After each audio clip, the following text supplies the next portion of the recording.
ఎదురుగుండా నిలబడి ఉంది సరస్వతీదేవి. అది కూడా ఎలా నిలబడింది, వెక్కి వెక్కి ఏడుస్తూ కనపడింది. ఆయన అమ్మవారి కాళ్ళ దగ్గర కూర్చుని, అమ్మా ఎందుకమ్మా ఏడుస్తున్నావో, నా నట్టింట నిలబడి దేనికి ఏడుస్తున్నావమ్మా అని అడిగారు. పోతన భాగవతాన్ని అంకితం ఇచ్చేస్తావా రాజులకి అని అడిగింది ఆవిడ.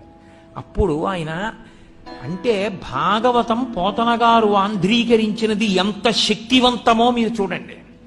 ఇంత గొప్ప స్థితి ఏ భాషకుందండి తెలుగు భాష ముందు? సరస్వతి నిలబడి అడిగింది, ఏ భాషలో ఏ కవిని అడగలేదు.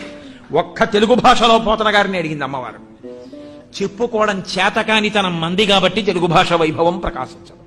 ఏం అక్కర్లేదమ్మా, నిన్ను పట్టికెళ్ళి అలా కర్ణాటక కిరాత కీచకులకు అమ్మను, త్రిశుద్ధిగా నమ్ము భారతి, త్రికరణ శుద్ధిగా చెప్తున్నానమ్మా, నేను అమ్మనమ్మా.